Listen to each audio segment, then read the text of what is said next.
കേരളത്തിലേക്ക് വരുമ്പോൾ modern literature നമുക്ക് വേണ്ടത്ര ലഭ്യമായില്ല. കാരണം അതിൻ്റെ പരിമിതി കേരളത്തിലുണ്ടായിരുന്നു. പക്ഷേ സഹോദരൻ അയ്യപ്പൻ്റെ കൃതികൾ ഞങ്ങളെ സ്വാധീനിച്ചു. ഇപ്പം ജാതിക്കെതിരെയുള്ള പോരാട്ടത്തെ സംബന്ധിച്ച് ബാബാ സാഹേബ് അംബേദ്കർ പറയുന്നുണ്ടല്ലോ, ജാതിയും ജനാധിപത്യവും ഒത്തുപോവുകയില്ല. ജാതി വ്യവസ്ഥ നശിപ്പിക്കാത്തിടത്തോളം കാലം ഇന്ത്യയിൽ ഒരു സാമൂഹ്യ പരിവർത്തനം സാധ്യമല്ല. അദ്ദേഹം വളരെ കൃത്യമായിട്ട് പറയുന്നുണ്ട്, you cannot have economic reform, you cannot have social reform, you cannot have political reform unless you kill this monster of caste. ജാതിയെ കൊല്ലാതെ നിങ്ങൾക്കൊരു പരിവർത്തനവും സാധ്യമല്ല. ഇനി ജാതി എങ്ങനെ കൊല്ലും? അതിന് മിശ്രഭോജന മാർഗമാണ് എന്നൊരു ചിന്ത ഇന്ത്യയിൽ വളർന്നിട്ടുണ്ട്. മിശ്ര വിവാഹം ജാതിയെ ഇല്ലായ്മ ചെയ്യാനൊരു പരിഹാരമെന്നോണം നമ്മുടെ നാട്ടിൽ ഉയർന്നിട്ടുണ്ട്. പക്ഷേ ഇതിന് രണ്ടിനെയും അംബേദ്കർ വിശദീകരിക്കുകയും എന്നാൽ അതിൻ്റെ പരിമിതിയെ ചൂണ്ടിക്കാണിക്കുകയും ചെയ്യുന്നുണ്ട്. മിശ്രവിവാഹത്തിലൂടെ ജാതി എവിടെയാണ് അസ്തമിച്ചത്? മിശ്രവിവാഹം ഒരു ഓപ്ഷനാണെങ്കിൽ അതെന്നും ഇന്ത്യക്കാരുടെ മുമ്പിലുണ്ടായിരുന്നു. എന്നാൽ ആ ഓപ്ഷനിലൂടെ ജാതി ഇല്ലാതായിട്ടില്ല. അപ്പോൾ പിന്നെ ജാതി ഇല്ലാതാക്കാനൊരു പരിഹാരമെന്ന് നമ്മൾ നിർദ്ദേശിക്കുമ്പോഴും മിശ്രവിവാഹത്തിലൂടെ ജാതി പോയിട്ടില്ലല്ലോ. ഇനി മിശ്രവിവാഹത്തിൽ ഏർപ്പെട്ടാൽ തന്നെ ഏർപ്പെടുന്നതിൽ ഏതെങ്കിലും ഒരാൾ താണജാതിയാണെങ്കിൽ അവരുടെ അടുത്ത തലമുറയുടെ ജാതി ആ താണവൻ്റെ ജാതിയാണെന്നതാണല്ലോ അനുഭവം. മിശ്രവിവാഹത്തിലൂടെ ഒരിക്കലും മുകളിലോട്ട് കയറിയിട്ടില്ല. അനുലോമവും പ്രതിലോമവും എന്ന നിലയിലാണ് വിവാഹത്തിൻ്റെ കാര്യം. ഒരാൾ താണവനാണെങ്കിൽ സ്വാഭാവികമായിട്ടും മക്കളുടെ ജാതി ആ താണ സ്റ്റാറ്റസാണ്. അതുകൊണ്ടാണ് ജാതി മിശ്രവിവാഹിതർ സംവരണത്തിൻ്റെ യോഗ്യരാകുന്നതിൻ്റെ പ്രശ്നം അവിടെയാണ്. അപ്പോൾ അംബേദ്കർ പറയുന്നത് മിശ്രവിവാഹവും മിശ്രഭോജനമൊന്നും അല്ല.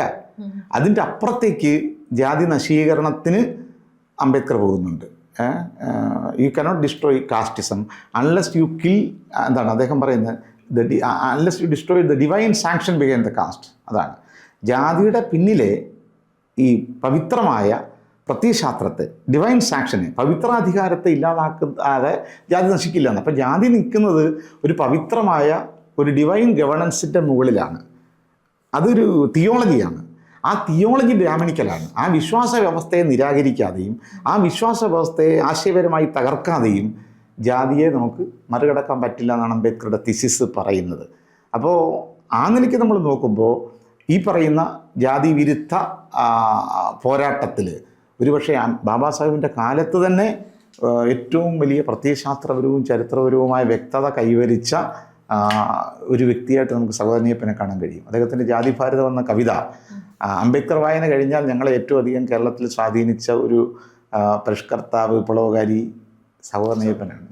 ജാതി മൂലം ഏത് ജാതി ഭരിച്ചാലും ഭരിക്കും ജാതി മാറിടാം, ഭരിക്കും ജാതിയെ മാറ്റിടാൻ ജാതി മാറി ഭരിക്കണം, ജാതി മൂലം പുറന്തള്ളപ്പെട്ടുപോയ ജനാവലി ഭരണം വീണ്ടെടുക്കാതെ ജാതി പോകില്ല ഒരിക്കലും. അപ്പം ജാതി മൂലം അടിച്ചമർത്തപ്പെട്ടവൻ്റെ കയ്യിൽ രാഷ്ട്രീയ അധികാരം വരുമ്പോഴേ ജാതി നശിക്കുകയുള്ളൂ എന്ന് സഹോദരൻ അയ്യപ്പൻ പറയുമ്പോൾ അംബേദ്കർ വ്യക്തമായി എത്തുന്ന അതാണ്. കാസ്റ്റ് നിൽക്കുന്നത് ഒരു അധികാര ഘടനയാണെന്നും കാസ്റ്റ് പ്ലസ് പവറാണ് കാസ്റ്റിസം എന്ന് പറയുന്നത്. അതുകൊണ്ട് ഈ കാസ്റ്റിൻ്റെ മുകളിൽ അവർ കൈവരിച്ചിരിക്കുന്ന അധികാരത്തെ തകർത്താൽ ജാതിക്ക് അധികാരമില്ലാതെ ജാതിക്ക് നിൽക്കാൻ പറ്റില്ല. പ്രിവിലേജ് ഉള്ളപ്പോഴാണ് ഈ ഉയർന്നവൻ എന്നൊക്കെ പറയുന്ന നിലനിൽപ്പിൻ്റെ അടിസ്ഥാനം. ആ പ്രിവിലേജിൻ്റെ ഒരു കാര്യം ഈ പറയുന്ന പവറാണ്, രണ്ട് റിസോഴ്സസാണ്. ആ പവർ കളഞ്ഞാൽ അതുകൊണ്ടാണ് ഇന്ത്യൻ ഫോർമുല രാഷ്ട്രീയ അധികാരത്തിലൂടെയാണ് ജാതിയെ തകർക്കേണ്ടത് എന്ന അംബേദ്കറുടെ തിയറിയുടെ പ്രാക്ടീസായി കാൻഷറാം പറഞ്ഞ ഫോർമുല ഒരു പരിധിവരെ ഒരു പുതിയ ബോധ്യമായി ഇന്ത്യയിൽ പൊതിഞ്ഞു പിടിക്കുന്നത് ഈ ദൈവശാസ്ത്രം, ശരിക്കും പറഞ്ഞാൽ ദൈവശാസ്ത്രം. അത് അംബേദ്കർ പറയുന്നത് I have two enemies, one is Brahminism, second is capitalism എന്ന് കൃത്യമായി പറയുന്നുണ്ട്. അപ്പം ഈ ബ്രാഹ്മണിസമാണ് മുഖ്യ പ്രശ്നം. ആ ബ്രാഹ്മണിസത്തെ അതുകൊണ്ടാണ് അംബേദ്കർ ജാതിയിൽ നിന്നും ഇന്ത്യയിലെ ദളിതരെ മോചിപ്പിക്കാൻ ശ്രുതികളുടെയും സ്മൃതികളുടെയും മതത്തിന് ഡൈനാമിറ്റ് വെക്കണം. അതാ അദ്ദേഹം പറഞ്ഞത്, ജാതി നിർമൂലനത്തെ അദ്ദേഹം പറഞ്ഞതാണ്. ശ്രുതികളുടെയും സ്മൃതികളുടെയും മതത്തിന് ഡൈനാമിറ്റ് വെക്കണം. രണ്ടാമത്, ഞാൻ ഹിന്ദുവായി മരിക്കില്ല. ഹിന്ദു ആയതുകൊണ്ടല്ല അദ്ദേഹം പറഞ്ഞത്. അദ്ദേഹം പറയുന്നുണ്ട് ഹിന്ദുവായി മരിക്കില്ല എന്ന് പറയുമ്പോൾ അംബേദ്കർ ഹിന്ദു ആയിരുന്നോ എന്ന് ചോദിക്കാം. പക്ഷേ അംബേദ്കർ കൃത്യമായി പറഞ്ഞത് Dalits V are not Hindus എന്നാണ്.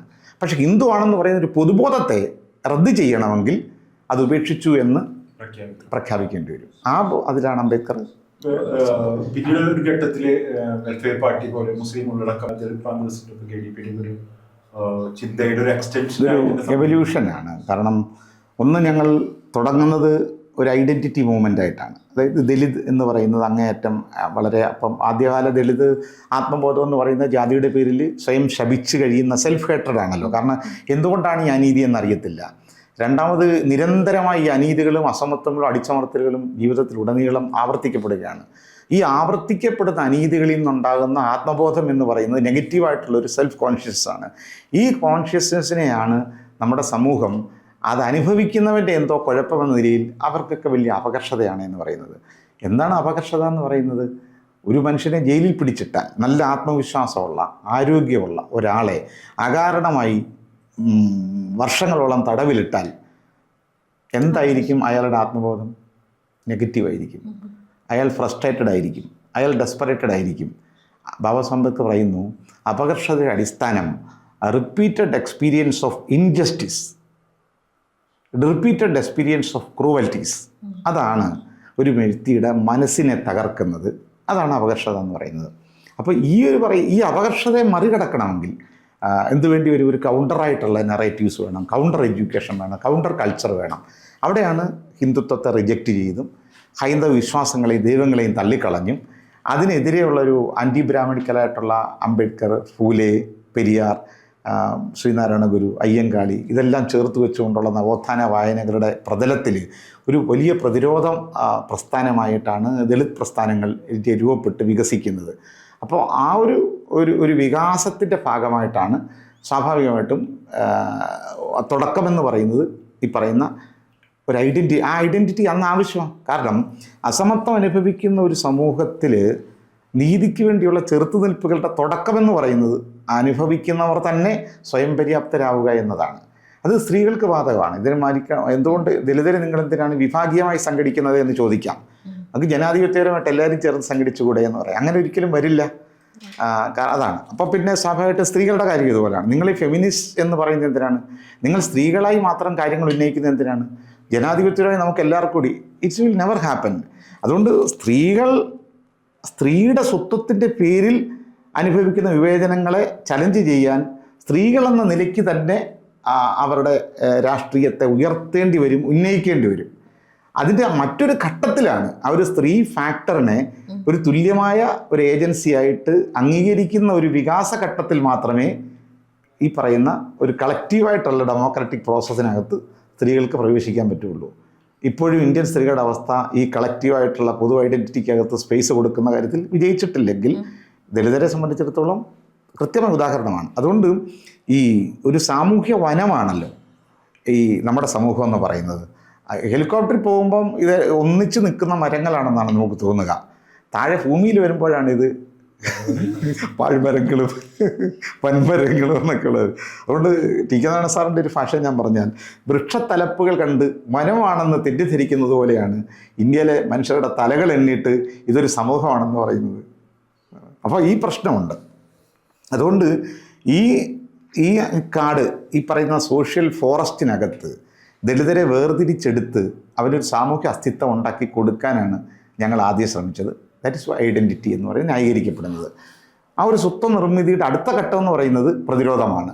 സഭയുടെ ജാതിയെ ചോദ്യം ചെയ്യുക, ഐത്തത്തെ ചലഞ്ച് ചെയ്യുക, അനീതികൾക്കെതിരെയുള്ള പ്രതിരോധം ഉയർത്തുക, പ്രക്ഷോഭങ്ങളായി മാറുക. അതാണ് ഒരു ഫേസ് എന്ന് പറയും. 90കളുടെ ആദ്യഘട്ടം പ്രതിരോധത്തിൻ്റെ ഘട്ടമാണ്. മൂന്നാമത്തെ ഘട്ടം എന്നൊക്കെ പറയുന്നത് ബോധ്യങ്ങളിൽ നിന്ന് സ്വാഭാവികമായിട്ട് സഖ്യകക്ഷികളെ തേടുന്ന സഹപീഡിതരും ആരാണ്. നമ്മൾ മാത്രമായി ഇതിനെ പ്രതിരോധിക്കാൻ പറ്റില്ല. അതുകൊണ്ട് പീഡിതരും സഹപീഡിതരും, an alliance between sufferers and co sufferers, VTR പഠിപ്പിച്ചൊരു പാഠമാണ്. ഈ കോ സഫറേറ്റ്സ് തിരയുമ്പോഴാണ് മുസ്ലിങ്ങൾ, ആദിവാസികൾ, സഭയുടെ ആദിവാസി ദളിത് ഒറ്റ കാര്യം തന്നെയാണ്. പിന്നെ മുസ്ലിംസ്, OBC, സ്വാഭാവികമായിട്ടും ഈ സ്ത്രീ മൂവ്മെൻറ്റുകളും അങ്ങനെ പ്രകടമായി കേരളത്തിലെ ഫെമിനിസ്റ്റ് മൂവ്മെൻറ്റുകളെന്ന നിലയിലൊരു പക്ഷേ ദളിത് പ്രസ്ഥാനങ്ങളുടെ ഭാഗമാകാൻ ആരെങ്കിലും വന്നോ എന്ന് ചോദിച്ചാൽ നമുക്ക് പ്രശ്നങ്ങളുണ്ടെങ്കിലും ഇന്ത്യയിൽ മൊത്തത്തിൽ ഒരുപാട് ലിബറൽ വിമൻ മുന്നോട്ട് വന്നിട്ടുണ്ട്. കേരളത്തിലും അങ്ങനെ നമുക്ക് പലരെയും പറയാറുണ്ട്. അപ്പോൾ അതിൽ ഇപ്പോൾ പുതിയ കാലഘട്ടത്തിൽ ദേവികയെപ്പോലുള്ള ആൾക്കാർ ഒരു ആക്ടിവിസ്റ്റാണ്. She's not a Dalit. പക്ഷേ ദലിത് മൂവ്മെൻറ്റുകളുടെ ചില ഘട്ടങ്ങളിൽ ഐക്യദാർഢ്യം പ്രകടിപ്പിച്ചുകൊണ്ട് ദേവിക ചേച്ചിയെപ്പോലുള്ള ആൾക്കാർ ഞങ്ങളോട് വളരെ പോസിറ്റീവായിട്ട് വന്നിട്ടുണ്ട്. അങ്ങനെയുള്ളവരെ സിന്ധ്യ സ്റ്റീഫൻ ഇപ്പോൾ കർണാടകയിൽ നിന്ന്, അങ്ങനെ പലരുമുണ്ട്. അപ്പോൾ ഈ തരത്തിലൊരു അടുത്തൊരു ഘട്ടം, ഒരു തേർഡ് ഘട്ടം എന്നൊക്കെ പറയുന്നത് ഈ പറയുന്ന ഒരു അലയൻസിൻ്റെ ഘട്ടമാണ് പിന്നോക്ക സഹോദരി. അവിടെ ആണ്. അപ്പോൾ അവിടെ ഒരു ഘട്ടം എന്ന് പറയുന്നത് മുസ്ലിം സഹോദരന്മാരുടെ ഒരു ഫ്രട്ടേണിറ്റിയും അവരുടെ ഒരു പിന്തുണയും, അത് KDP തന്നെ അതിൻ്റെ തുടക്കത്തിൽ അംബേദ്കർ ആശയങ്ങളെ പ്രചരിപ്പിക്കാനും അതിൻ്റെ സാഹിത്യങ്ങൾ നിർമ്മിക്കാനും ദളിതർക്കായിട്ട് ഇൻഫ്രാസ്ട്രക്ചർ ഇല്ല. രണ്ടാമത് ഒരു കമ്മ്യൂണിറ്റി എന്ന നിലയിൽ ഒരു ഓർഗനൈസ്ഡ് ആയിട്ടുള്ള ഒരു യൂണിറ്റിയുടെ എക്സ്പീരിയൻസ് ദളിതർക്കിടയിൽ കുറവാണ്. കാരണം ഇത് മതാത്മക സമൂഹമല്ല, ഹിന്ദുമതം ഛിന്ന ഭിന്നമാക്കി പല ജാതികളിൽ കിടക്കുന്ന സമൂഹമാണ്.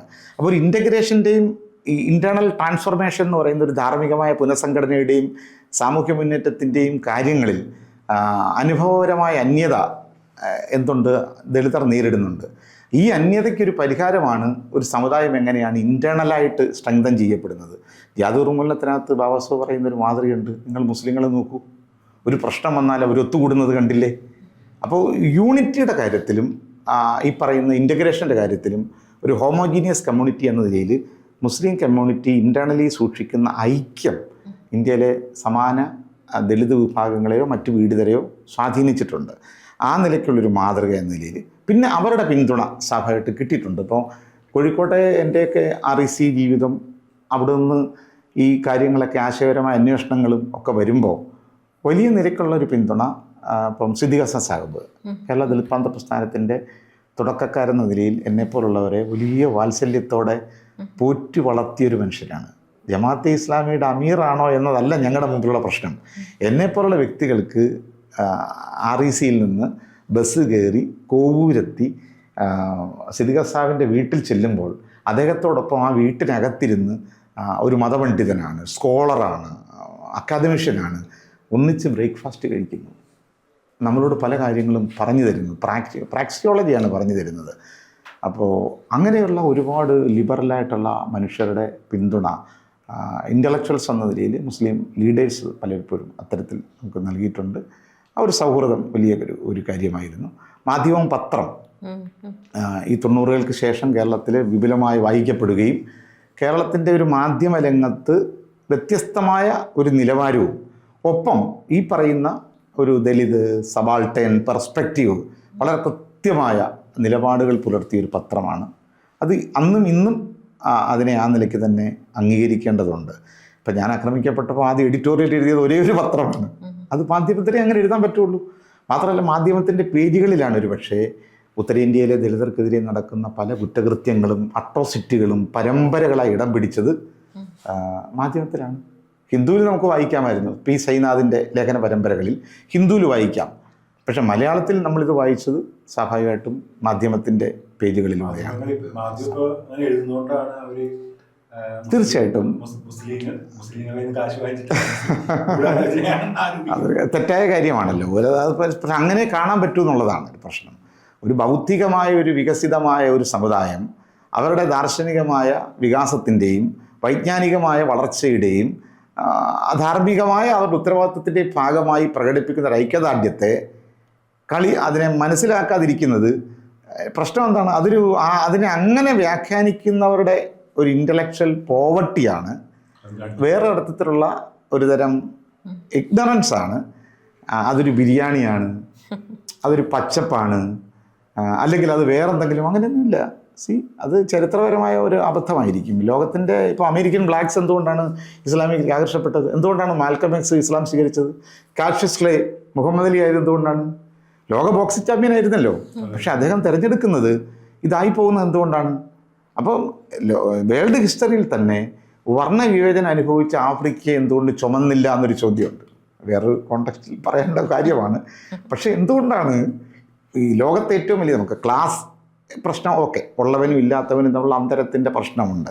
പക്ഷേ ഈ അന്തരമല്ല ഇന്ത്യൻ സമൂഹത്തിൽ ദലിതർ ജാതിയുടെ പേരിൽ അനുഭവിക്കുന്നതും യൂറോപ്പിലോ അല്ലെ അമേരിക്കയിലോ ബ്ലാക്സ് വംശത്തിൻ്റെ പേരിൽ അനുഭവിക്കുന്നത് എക്സ്പ്ലോയിറ്റേഷനല്ല. ക്ലാസ് എന്ന് പറയുന്നതിനകത്ത് നടക്കുന്ന ലേബർ എക്സ്പ്ലോയിറ്റേഷനാണ്. പക്ഷേ റേസിനകത്തും കാസ്റ്റിനകത്തും നടക്കുന്നത് കുറച്ചുകൂടെ വളരെ ക്രൂവലായ ഹിംസാത്മകമായ ഒരു തരം ഇൻജസ്റ്റിസാണ്. ഈ ഇൻജസ്റ്റിസിന് വിധേയരായ മനുഷ്യർ പക്ഷേ ചോക്കുകയല്ല ചെയ്തേ. അല്ല, ഇന്ത്യൻ ചുവന്നില്ലല്ലോ, ചുവന്നില്ല. ഇത്ര ഭീകരമായിട്ടുള്ള ഈ കാസ്റ്റ് അവിടെ മാറി. കമ്മ്യൂണിസ്റ്റ് പ്രസ്ഥാനങ്ങളിൽ വിമോചനാത്മകമായി ചെന്നുപോയ ദലിതർ അവിടെ മാർജിനലൈസ് ചെയ്യപ്പെടുകയല്ലേ ചെയ്തേ. മുമ്പേ ഒളിക്കൽ ചെല്ലപ്പയുടെ കാര്യം ഞാൻ പറഞ്ഞു. ഇന്നും നമ്മൾ ചോദിച്ചു പോകുന്നു, എന്താണ് ഒരു ദലിതനെ പൊളിറ്റ് ബ്യൂറോയിലേക്ക് എടുക്കാൻ ഇപ്പോഴും തടസ്സം? അപ്പോൾ ഒരു പറയും ബംഗാളിൽ നിന്ന് ഒരാളെ എടുത്തില്ലേ എന്നാ എന്നോട് കഴിഞ്ഞ ദിവസം ഒരു കമ്മ്യൂണിസ്റ്റ് സുഹൃത്ത് ചോദിച്ചത്. പൊളിറ്റ് ബ്യൂറോയിൽ ആരും ഇല്ല എന്ന വിശേഷം പറയരുത്, ഒരാളുണ്ട്. ഞാൻ പറഞ്ഞു, ഇത്രയും വർഷം പഴക്കമുള്ള ജരാനര ബാധിച്ച ഒരു പാർട്ടിയുടെ അവസാന നാളുകളിൽ അതില്ലാതാകുന്ന കാലത്ത് ഒരു ദലിതനെ എടുത്തു വെച്ചതിൻ്റെ ന്യായം എന്താണ്? അപ്പോൾ ഇത് വസന്തകാലത്ത് ഈ ശുദ്ധ യൗവനത്തിൻ്റെ പാർട്ടി അധികാരത്തിൻ്റെ നല്ല കാലം ഉണ്ടായിരുന്നല്ലോ. കേരളത്തിലും ത്രിപുരയിലും ബംഗാളിലും പടർന്നു പന്തലിച്ചെന്ന സമയത്ത് ഒരു ദലിതൻ ഇല്ലായിരുന്നു. ബംഗാളിൽ അധികാരം പോയപ്പോൾ അവിടെ ഒരു ദലിതനെ എടുത്ത് നിർത്തിയതിൻ്റെ കാര്യം എന്താ? അധികാരമുള്ള കേരളത്തിൽ രാധാകൃഷ്ണനെ ഒന്ന് പ്രൊമോട്ട് ചെയ്തുകൂടായിരുന്നു എന്നാണ് എൻ്റെ ചോദ്യം. സ്വാഭാവികമായിട്ടും കേരളത്തിൽ ഒരു പക്ഷേ മുഖ്യമന്ത്രി ആകേണ്ടതായിരുന്നു. തീർച്ചയായിട്ടും അതിനു മുമ്പാണ് നാട് കടത്തിയത്. കാരണം ഇനി ആരെ എന്ന ചോദ്യത്തിന് രാധാകൃഷ്ണനിലേക്ക് പോവുകയല്ലാതെ നിവൃത്തിയില്ല. കാരണം അഴിമതിയുടെ കറപുരളാത്ത, ഒരു കോർപ്പറേറ്റ് ദാസ്യത്തിൻ്റെ പഴിയില്ലാത്ത, ഇപ്പോഴും സാധാരണ ഓർഗാനിക്കായിട്ടുള്ള പാവപ്പെട്ടവൻ്റെ ഒരു സംസ്കാരവുമായി പാർട്ടി വസ്ത്രം അഴിച്ചു വെച്ചാൽ പാടത്തിറങ്ങുന്ന ഒരേ ഒരു സഖാവേ ഉള്ളൂ കേരളത്തിലെ കമ്മ്യൂണിസ്റ്റ് പാർട്ടിക്കകത്ത്. അത് പാവം രാധാകൃഷ്ണനാണ്, എൻ്റെ സഹോദരനാണ്. ഇപ്പോൾ ഹിന്ദുത്വത്തിൻ്റെ ഒരു കാലമാണ്. അപ്പോൾ ഹിന്ദുത്വത്തിൻ്റെ കാലത്ത് നമുക്കറിയാം ഈ സമുദായങ്ങൾക്കിടയിൽ വലിയൊരു സാഹോദര്യം ഉണ്ടാവേണ്ടതാണ്. പക്ഷേ മുസ്ലിങ്ങൾക്കെതിരെ വലിയ ഇസ്ലാമോഫോബിക് ആയിട്ടുള്ള ആരോപണങ്ങൾ ഉന്നയിക്കുകയും അത്തരൊരു വ്യാഖ്യാനങ്ങൾ സൃഷ്ടിക്കുകയും ചെയ്തുകൊണ്ട് ഈ സാഹോദര്യത്തെ ഇല്ലാതാക്കുന്ന ശ്രമങ്ങൾ ഒരു ഭാഗത്ത് നടക്കുന്നുണ്ട്. അപ്പോൾ സാർ നേരത്തെ പറഞ്ഞതുപോലെ ഈ ഒരു സാഹോദര്യമാണ് ഈ പറഞ്ഞ എല്ലാ കാര്യങ്ങളെയും ദലിത് പ്രസ്ഥാനമൊക്കെ മുന്നോട്ട് വെച്ചത്. അപ്പോൾ ഈ ഒരു പുതിയ കാലത്തെ എങ്ങനെയാണ് നോക്കിക്കാണുന്നത് ഈ ഒരു പശ്ചാത്തലത്തിൽ, ഹിന്ദുത്വത്തിൻ്റെ ഒരു കാലഘട്ടത്തിൽ? ഇത് വളരെ പ്രധാനപ്പെട്ട ഒരു കാര്യമാണ്. കാരണം ഇന്നത്തെ ഒരു ഇന്ത്യ നമ്മൾ നോക്കുക, ഒരു ഇന്ത്യയുടെ പ്രശ്നം എന്ന് പറയുമ്പം നമുക്കറിയാം, ഇന്ത്യയിലെ എല്ലാ വിഭാഗത്തിൽപ്പെട്ട ജനങ്ങളെ സംബന്ധിച്ചിടത്തോളവും നമ്മുടെ ജനാധിപത്യത്തെക്കുറിച്ചുള്ള നമ്മുടെ സങ്കല്പങ്ങളുടെ ആധാരശില എന്ന് പറയുന്നത് എല്ലാവരെയും ഉൾക്കൊള്ളുന്ന ഒരു കോൺസ്റ്റിറ്റ്യൂഷനാണ്, ഇന്ത്യൻ ഭരണഘടനയാണ്. അത് വളരെ വലിയൊരു ഇൻക്ലൂസീവ് ഡെമോക്രസിയാണ് അത് മുന്നോട്ട് വെക്കുന്നത്. കാരണം ഇന്ത്യയിലെ വ്യത്യസ്ത സാമൂഹ്യ വിഭാഗങ്ങൾ അവർക്കെല്ലാം അധികാരത്തിലും വിഭവത്തിലും അവസരങ്ങളിലും അവകാശങ്ങളിലും ഏതാണ്ട് തുല്യത, ഏതാണ്ടെന്നല്ല കൃത്യമായ തുല്യത, ഇക്വാലിറ്റി ഓഫ് ഓപ്പർച്യൂണിറ്റിയാണ്. അപ്പോൾ ഇന്ത്യൻ ഭരണഘടന ഏറ്റവും ഇമ്പോർട്ടൻ്റായ വാക്ക് ഏതാണെന്ന് ചോദിച്ചാൽ ഇക്വാലിറ്റിയാണ്. ആർട്ടിക്കിൾ 14 ആണ് അതിൻ്റെ ഹൃദയം എന്ന് പറയുന്നത്. നിയമത്തിൻ്റെ മുമ്പിൽ, രാഷ്ട്രത്തിൻ്റെ മുമ്പിൽ എല്ലാ പൗരന്മാരും തുല്യരാണ് എന്ന വലിയ പ്രഖ്യാപനമാണ്. സ്വാഭാവികമായിട്ടും ആർട്ടിക്കിൾ 14 ഇടയുന്നത് ചാതുർവർണ്ണയം, മായാസട്ടം, ഗുണകർമ്മ, വിഭാഗശ എന്ന ബ്രാഹ്മണിക്കൽ രീതിശാസ്ത്രത്തോടാണ്. മനുഷ്യൻ ജന്മം കൊണ്ട് ഒരു കാലത്തും തുല്യരല്ല, അവർ മുകളിലാണ്, താഴെയാണ്, ഇടയ്ക്കാണെന്ന് പറയുന്ന ഈ ഡിസെൻഡിങ് ഡിഗ്രി അതുണ്ട്, ascending order of preference and descending degree of content എന്ന് പറയുന്ന ഗ്രേഡഡ് ഇനീക്വാളിറ്റിയാണ്, തരംതിരിക്കപ്പെട്ട ആണ്. ഇതിൻ്റെ അസമത്വമാണ് ഇന്ത്യൻ സമൂഹത്തിൻ്റെ അടിസ്ഥാനമെന്ന് പറയുന്നത്. ഇന്ത്യൻ്റെ സാമൂഹ്യ മനസ്സിനെ കാർന്നു തിന്നുന്ന ക്യാൻസറാണ് കാസ്റ്റ് എന്ന് പറയുന്നത്. ഈ കാസ്റ്റ് വർണ്ണ എന്ന് പറയുന്ന ഒന്ന് തന്നെയാണ്. ഈ വർണ്ണ വ്യവസ്ഥയിൽ അധിഷ്ഠിതമായ സമൂഹത്തിന് ഒരു ഇന്ത്യൻ എന്ന് പറയുന്ന ഒരു നാഷണലിസത്തിലേക്ക് വികസിക്കാൻ കഴിഞ്ഞിട്ടില്ല, ഇപ്പോഴും കഴിയത്തുമില്ല. എങ്ങനെയാണ് ജാതിയിൽ നിന്ന് ദേശത്തിലേക്ക് വികസിക്കുന്ന പ്രശ്നമാണ് ഇന്ത്യ എല്ലാ കാലവും നേരിട്ടത്. ഇന്ത്യൻ ദേശീയതയുടെ മുമ്പിലുള്ള ഏറ്റവും വലിയ പ്രതിബന്ധം ഈ പറയുന്ന കാസ്റ്റാണ്. അംബേദ്കർ പറയുന്നു, each caste is a nation India. ഇന്ത്യയിൽ ഓരോ ജാതിയും ഒരു രാഷ്ട്രമാണ്. കാരണം ഒരു രാഷ്ട്രത്തെ നിർണ്ണയിക്കുന്നത് രാഷ്ട്രഭാവനയാണ്. നേഷനെ നിർവചിക്കുന്നത് ഒന്നിച്ച് ഭരിക്കപ്പെടാൻ ഞങ്ങൾ യോഗ്യരാണെന്ന് തീരുമാനിക്കുന്ന ഒരു ജനതയുടെ രാഷ്ട്രീയ ബോധത്തിൻ്റെ പ്രശ്നമാണ് രാഷ്ട്രമെന്ന് പറയുന്നത്. അതായത് നേഷൻ ഹുഡിൽ നിന്നാണ് നേഷൻ ഉണ്ടാകുന്നതെന്ന് അംബേദ്കർ പറയുന്നു. പുസ്തകം ഇതാണ് പാകിസ്ഥാൻ പാർട്ടീഷൻ. അപ്പോൾ ഈ നേഷൻ ഹുഡ് എന്ന് പറയുന്നൊരു സാധനം വരുന്നത് ഞങ്ങൾ ഒന്നാണെന്ന് പറയുന്ന ഒരു ജനതയുടെ ഫീലിംഗ് ഓഫ് വൺനെസ്സിൽ നിന്നാണ്. അതിനെയാണ് നമ്മൾ പൊതുവെ കുറച്ചുകൂടെ ബേസിക്കായിട്ട് നാഷണാലിറ്റി എന്ന് പറയുന്നത്. നാഷണാലിറ്റി ഉണ്ടെങ്കിലാണ് അതിൽ നേഷൻ ഹുഡ് ഉണ്ടാകുന്നത്.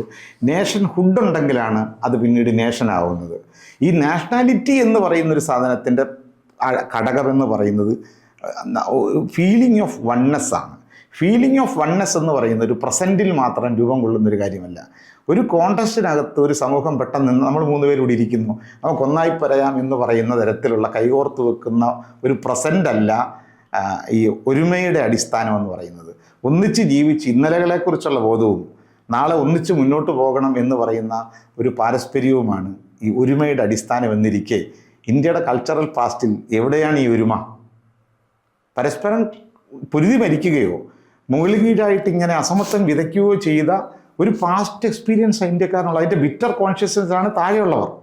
അതിൻ്റെ രണോത്സുകമായ ആഘോഷത്തിലാണ് ഞങ്ങൾ ഇവരെ എല്ലാം ചവിട്ടി ഏറ്റവും മുകളിൽ നിൽക്കുന്നവർ ഞങ്ങളാണെന്ന് പറയുന്ന രണോത്സുകമായ ഒരു ക്രിമിനൽ നൃത്തമാണ് വരേണ്യർ കാണിക്കുന്നത്.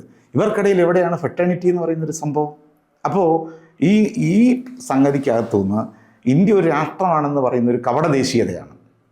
ആ കപടദേശീയ അടിസ്ഥാനം എന്ന് പറയുന്നത് ഇന്ത്യയിലെ ഭൂരിപക്ഷം വരുന്ന സമൂഹങ്ങളെ ഈ ദേശീയത എന്ന് പറയുന്ന നിർമ്മിതിക്കകത്ത് അവരെ തളച്ചിടുകയും അതിൻ്റെ പേരിൽ കൂടുതൽ അധികാര വിഭവങ്ങളും കൈക്കലാക്കാൻ കാണിച്ച ഇന്ത്യയിലെ സവർണരുടെ ജാതിബോധത്തിൻ്റെ പര്യായമെന്നോണമാണ് ഇന്ത്യയിലെ ദേശീയ ബോധമെന്ന് പറയുന്ന ഒരു കൺഫ്യൂഷൻ ഇവിടെ വന്നത്.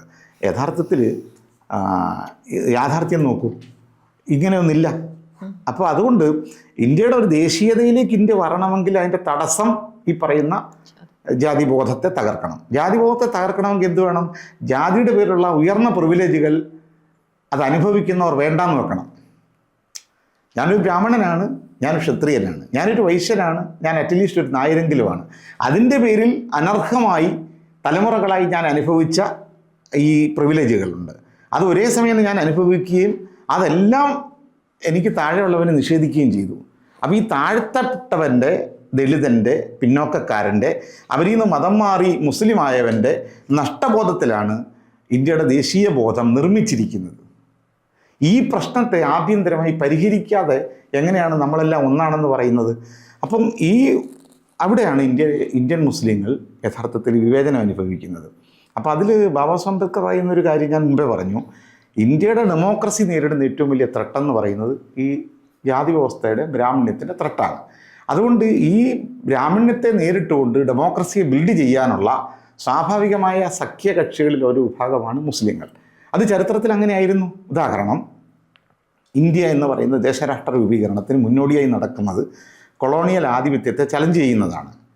ബ്രിട്ടീഷ് കൊളോണിയലിസത്തെ ഇഞ്ചോടിഞ്ച് നിന്ന് പൊരുതിയത് ചരിത്രത്തിൽ ആരാണ് എന്ന ചോദ്യത്തിന് നമുക്ക് ഉത്തരം തേടണ്ടേ?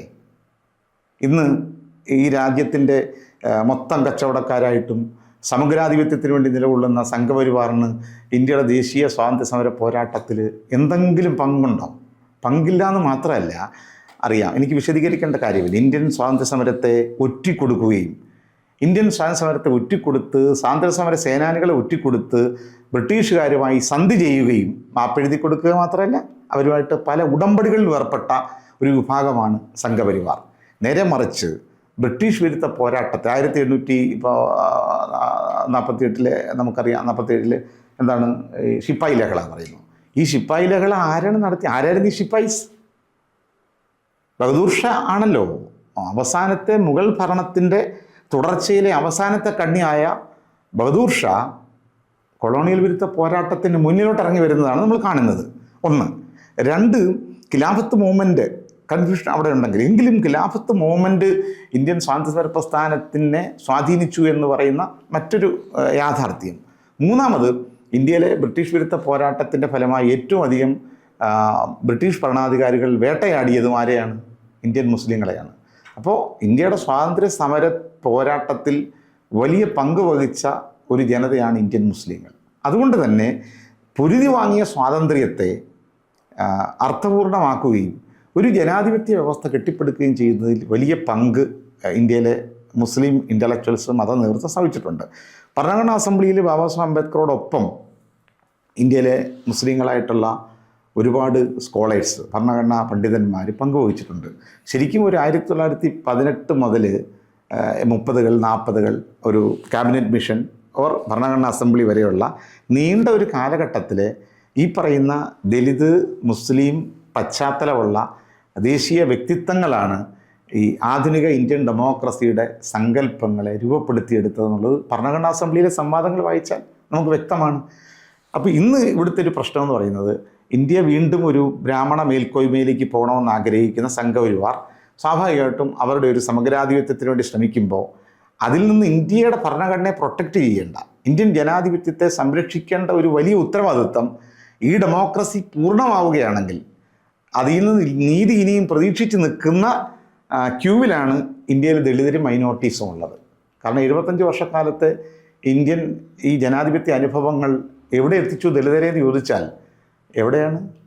അധികാരത്തിലെവിടെയാണ്? ജുഡീഷ്യറിയിൽ ഇപ്പോഴും സംവരണമില്ല, ദളിതരില്ല. ഇന്ത്യയിലെ first class, second class, third class തുടങ്ങിയ മേഖലകളിൽ വേണ്ട നിലയിൽ പ്രാതിനിധ്യം ദളിതർക്ക് കിട്ടിയിട്ടില്ല. ദളിതന് ഭരണഘടനയിൽ അംബേദ്കർ എഴുതി വെച്ച ഭരണഘടനാപരമായിട്ട് കിട്ടേണ്ട സംവരണമാകട്ടെ 90-ക്ക് ശേഷമുള്ള നവലിബറൽ നയങ്ങൾ, പ്രത്യേകിച്ചും സ്വകാര്യവൽക്കരണവും ഗ്ലോബലൈസേഷനും മൂലം എന്ത് പറ്റുന്നു? തൊഴിലുകൾ ഏതാണ്ട് 90% പ്രൈവറ്റ് സെക്ടറിലേക്ക് മാറ്റപ്പെട്ടു. സ്വാഭാവികമായിട്ടും സർക്കാരിൻ്റെ കീഴിൽ കൊടുക്കാൻ ഇപ്പോൾ സംവരണമില്ല. അപ്പോൾ സംവരണം അട്ടിമറിക്കപ്പെട്ടൊരവസ്ഥയിൽ ദളിതരുടെ മുമ്പിൽ ഇപ്പോൾ വഴികളില്ല. അവർ മാർക്കറ്റിലില്ല, അവർ ഇൻഡസ്ട്രിയിലില്ല, അവന് ലാൻഡില്ല, അവന് മറ്റ് പ്രോപ്പർട്ടികളില്ല. ഈ മാർജിനലൈസേഷൻ ഇന്ത്യയിൽ 75 വർഷമായി ഇപ്പോഴും ദളിതർ നേരിടുന്നു. ജാതിയുടെ പേരിലുള്ള അട്രോസിറ്റീസ് ദളിതർക്കെതിരെ വർദ്ധിക്കുന്നു, ദുരഭിമാന കൊലകൾ പെരുകുന്നു. എന്നാലോചിച്ച് നോക്കണം, ഇന്ത്യയുടെ ദേശീയ രാഷ്ട്രീയ രംഗത്തെങ്ങും തന്നെ അവരില്ല. ഓർണമെൻ്റൽ റെപ്രസെൻറ്റേഷനാണുള്ളത്. പ്രസിഡന്റ് പദവി എന്നൊക്കെ പറയുന്നത് പ്രത്യേകിച്ച് അധികാരം വിനിയോഗിക്കേണ്ടാത്ത ഒരു പദവി ആയതുകൊണ്ട് അവിടെ ഒരു പക്ഷേ KR നാരായണന് വന്നിരിക്കാം, ഇപ്പോൾ ദ്രൗപദി മുർമുവിനും ഇരിക്കാം. അതിനപ്പുറത്തെ റോളൊന്നുമില്ല. ഇന്ത്യയിലെ മുസ്ലിങ്ങളെ നോക്കൂ, ബ്രിട്ടീഷുകാർക്കെതിരെ ചോര കൊടുത്ത് ജീവൻ കൊടുത്ത് പൊരുതിയൊരു ജനതയാണ്. പക്ഷേ ഇന്ത്യയുടെ വിഭവങ്ങളിൽ അവരെവിടെയാണ്? ഇന്ത്യയുടെ അധികാര ഘടനയിൽ അവരെവിടെയാണ്? ഇന്ത്യൻ പാർലമെൻറ്റിലെ മുസ്ലിം പ്രാതിനിധ്യം എന്ന് പറയുന്നത് കേവലം 4.4% 4% ഇന്ത്യയിലെ മുസ്ലിം റെപ്രസെൻറ്റേഷൻ ഈ 2024-25 പാർലമെൻറ്റിൽ. ഇന്ത്യൻ ക്യാബിനറ്റ് ഒരു ഡെമോക്രസി, ലാർജസ്റ്റ് ഡെമോക്രസിയാണെന്നാണ് നമ്മൾ പറയുന്നത്. ഈ ലാർജസ്റ്റ് ഡെമോക്രസിയിൽ നിയർലി 20% ഉള്ള ഒരു community, that means more than 20 crores ഉള്ള ഒരു സമൂഹത്തിൽ നിന്ന് ഇന്ത്യയുടെ ക്യാബിനറ്റിൽ ഒരു സിംഗിൾ മുസ്ലിം പോലും ക്യാബിനറ്റ് പദവിയിലില്ലാത്ത ഒരു ഡെമോക്രസിയെക്കുറിച്ചാണ് നമ്മൾ സംസാരിക്കുന്നത്. മാത്രമല്ല, ഈ രാജ്യത്ത് നിർമ്മിച്ചെടുക്കുന്ന എല്ലാ നിയമങ്ങളും ടാർഗറ്റ് ചെയ്യുന്നത് ആരെയാണെന്ന് ചോദിച്ചു കഴിഞ്ഞാൽ സാമ്പത്തിക നിയമങ്ങളോ ഫെഡറലിസത്തെ അറ്റാക്ക് ചെയ്യുന്ന പരിഷ്കാരങ്ങളോ മാറ്റിവെക്കുക, സമുദായങ്ങളെന്ന നിലയ്ക്ക് മനുഷ്യരെ ബാധിക്കുന്ന നിയമങ്ങളുടെ ഒരു ക്രോണോളജിക്കൽ ഓർഡർ എടുത്ത് നിങ്ങൾ നോക്കൂ. മതപരിവർത്തന നിയമം ആരെയാണ് ടാർഗറ്റ് ചെയ്യുന്നത്? ഇതൊരു മതേതര രാജ്യമല്ലേ? ആർട്ടിക്കിൾ 25 എന്താ പറയുന്നത്? ഫെയ്ത്ത്, വിശ്വാസത്തിനും ആശയപ്രചരണത്തിനും ഒക്കെയുള്ള സ്വാതന്ത്ര്യം മൗലിക അവകാശമായി പ്രഖ്യാപിച്ച ഒരു ഭരണഘടനയുള്ള മതേതര രാജ്യത്ത് ഇഷ്ടപ്പെട്ട മതത്തെ പ്രചരിപ്പിക്കുന്നതിന് തടസ്സം നിൽക്കുന്ന ഒരു നിയമമായിട്ടാണ്. ഒരാൾ മതം സ്വീകരിക്കണമെന്നോ ഉപേക്ഷിക്കണമെന്നുള്ളത് പൗരൻ്റെ അവകാശമാണെന്നിരിക്കെ ഭരണകൂടത്തിന് പറയാൻ പറ്റുന്നത് എങ്ങനെയാണ് അത് പറ്റില്ല എന്ന്? അപ്പോൾ മതപരിവർത്തന നിരോധന നിയമത്തിൻ്റെ ടാർഗറ്റ് ഒന്നാമത് മുസ്ലിങ്ങൾ, പുറകിൽ മാത്രമാണ് ക്രൈസ്തവർ വരുന്നത്. 2, മുത്തലാഖ് ആക്ട്. ഹിന്ദു മതത്തിനകത്ത് എത്രയോ ദുരാചാരങ്ങളുണ്ട്. ഇപ്പോഴും നമുക്ക് കുംഭമേളയിലേക്ക് പോയി കുടുംബസമേതം കുംഭമേള കാണാൻ പറ്റുമോ എന്നാണ് എൻ്റെ ചോദ്യം. കുടുംബസമേതം പോയി കാണാൻ മലയാളിയുടെ, എനിക്ക് തോന്നുന്നു മലയാളികളുടെ ഒരു പൊതുബോധം വെച്ചുകൊണ്ട് കുഞ്ഞുങ്ങളുമായിട്ട് ഈ പറയുന്ന ഹിന്ദുക്കൾക്ക് പോലും കുംഭമേള കാണാൻ പോകാൻ പറ്റില്ല. അത്തരം നെറികേടുകൾ നടക്കുമ്പോൾ അത് തിരുത്താൻ നമുക്ക് വലിയ നിയമങ്ങളില്ല.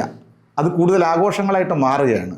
അതേസമയം മുസ്ലിങ്ങളുടെ ആഭ്യന്തര വിശ്വാസ കാര്യങ്ങളെ തിരുത്തണോ എന്ന് ചോദിച്ചാൽ ഏത് മതങ്ങളുടെയും ആഭ്യന്തരമായ പ്രശ്നങ്ങളെ, നവീകരിക്കേണ്ട പ്രശ്നങ്ങളെ, പരിഷ്കരണത്തിൻ്റെ പ്രശ്നങ്ങളെ സ്വാഭാവികമായിട്ടും ഒരു ജനാധിപത്യ രാജ്യത്ത് നമ്മൾ പിന്തുണയ്ക്കേണ്ട ഒരു കാര്യമാണ്. പക്ഷേ ആ പരിഷ്കരണ ശ്രമങ്ങൾ ആ സമൂഹങ്ങളിൽ നിന്ന് തന്നെയാണ് സംഭവിക്കേണ്ടത്.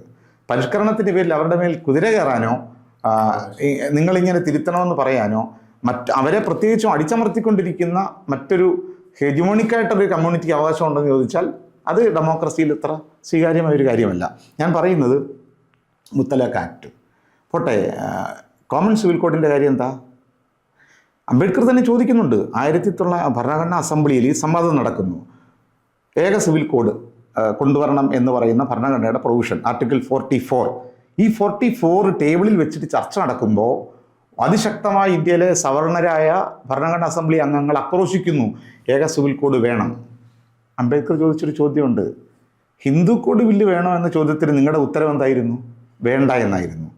അപ്പോൾ ഇവിടുത്തെ ബ്രാഹ്മണനും ഇവിടുത്തെ ദളിതനും ഒപ്പം സ്ത്രീകൾക്ക് തുല്യത കൊടുക്കുന്ന ഹിന്ദു കോഡ് ബില്ല് ഞാൻ കൊണ്ടുവന്നപ്പോൾ പല്ലും നഖവും ഉപയോഗിച്ച് എന്നെ എതിർത്ത നിങ്ങൾ ഇപ്പോൾ എല്ലാവർക്കും പൊതുനിയമം വേണം എന്ന് പറയുന്നതിൻ്റെ പൊരുളെന്താണ്? എന്നിട്ട് അദ്ദേഹം കൃത്യമായി പറഞ്ഞു, ഏകപക്ഷീയമായി ഇന്ത്യയിലെ ഏതെങ്കിലും ഒരു സമുദായത്തിൻ്റെ മേൽ ഇങ്ങനൊരു ഹിന്ദു കോഡ് ഒരു കോമൺ സിവിൽ കോഡ് അടിച്ചേൽപ്പിക്കാൻ അധികാരമില്ല. പരമാധികാരം പരിമിതിയുള്ളതാണ്. അത് സമുദായങ്ങളുടെ അംഗീകാരത്തോടു കൂടി മാത്രമേ പ്രയോഗിക്കാൻ പറ്റുള്ളൂ. അതുകൊണ്ട് ഇന്ത്യൻ മുസ്ലിങ്ങളുടെ മേൽ ഏക സിവിൽ കോഡ് കെട്ടിവെക്കുന്നത്, അവരുടെ മേൽ അടിച്ചേൽപ്പിക്കാൻ ശ്രമിച്ചാൽ അത് വലിയ ദുരന്തമായിരിക്കും എന്ന് അംബേദ്കർ വിയോജിക്കുക ചെയ്യുന്നത്. ഇന്ന് അംബേദ്കറെ മിസ്കോട്ട് ചെയ്തുകൊണ്ടാണ് ഏക സിവിൽ കോഡിൻ്റെ കാര്യം പറയുന്നത്. അപ്പോൾ ഞാൻ ഏക സിവിൽ കോഡ് പറഞ്ഞു.